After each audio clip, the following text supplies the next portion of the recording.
میں چاہوں گا کوئی میسج آپ عوام کے لیے ہماری جو دیکھ رہی ہے دینا چاہیں۔ بس عاصم صاحب میسج دیتے دیتے میں تھک گیا ہوں۔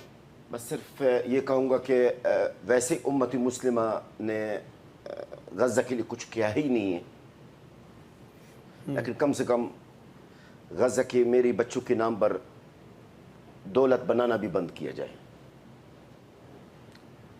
عاصم صاحب میری اطلاعات کے مطابق، انفارمیشن کے مطابق، اور الحمدللہ جو انفارمیشن دیتا ہوں ہمیشہ درست ثابت ہوتا ہے، 150 ارب روپے کی قریب ہے، 150 ارب کی قریب ہے جو پاکستان میں جمع ہوئے ہیں غزہ کے عوام کے نام پہ۔ ٹھیک، اب پلیز مجھے 30 سیکنڈ سے زیادہ دے دیں، بڑا اہم موضوع ہے۔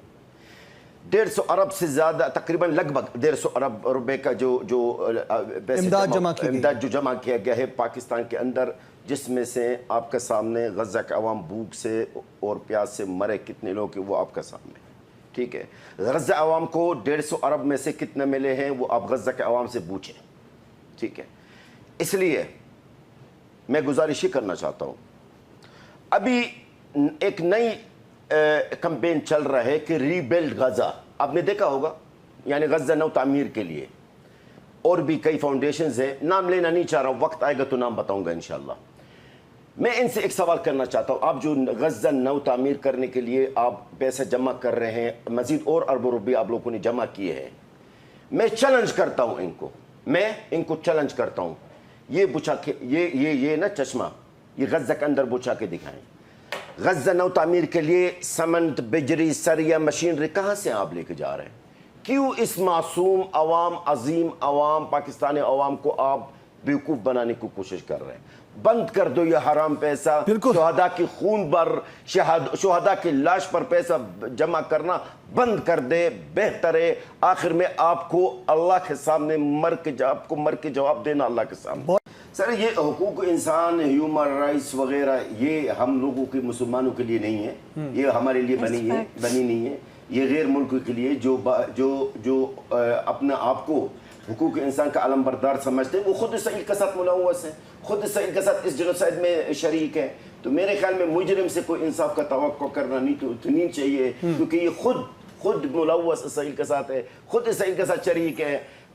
اسرائیل اکیلا نہیں لڑ رہا ہے، یقین کریں، میں آپ کو بتاؤں، اگر اسرائیل کو سپورٹ نہ ملتا، یہ بات یاد رکھیے میری، اگر اسرائیل کو مغربی طاقتوں سے سپورٹ نہ ملتا تو یہ اسرائیل جو آپ کے اسرائیل ہے، یہ 4 دن بھی نہیں ہمارے جنگجو کا سامنے بالکل 4 دن سے بھی زیادہ نہیں لگا سکتے، یقین کریں آپ۔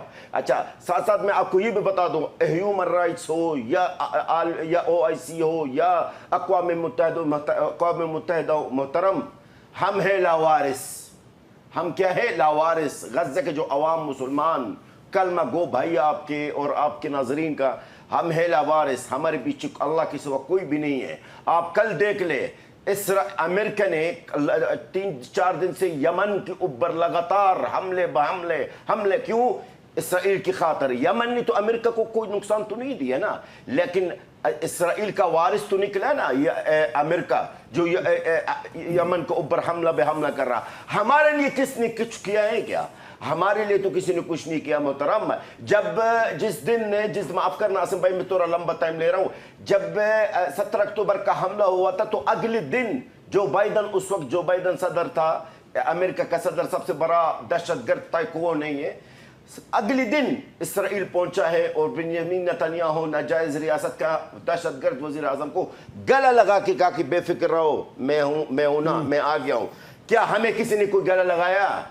ہمیں کسی نے کوئی ایک لفظ کہا؟ ہمیں کسی نے ایک گھٹ پانی پہنچا دیا؟ کچھ بھی نہیں ہے۔ مسلمانوں کو سر جھکانا چاہیے غزہ کے عوام کے سامنے۔ اپنا آپ کو مسلمان کہلانے کا لائق نہیں ہے۔ یقیناً جو لاوارث ہوتا، یتیم ہوتا، تو اس کے ساتھ یہی ہوتا۔ اگر ہمارے مسلمان واقعی میں مسلمان ہوتے ہیں، اگر ہمارے مسلمان رسول اکرم صلی اللہ علیہ وسلم کے حدیث کو مانتے ہیں، جو ان مسلمان ایک جسم کا مانند ہے، ہم ان کی نظر میں اس جسم کا حصہ بھی ہے کہ نہیں ہے؟ ہم اس جسم کا حصہ ہے یا نہیں ہے؟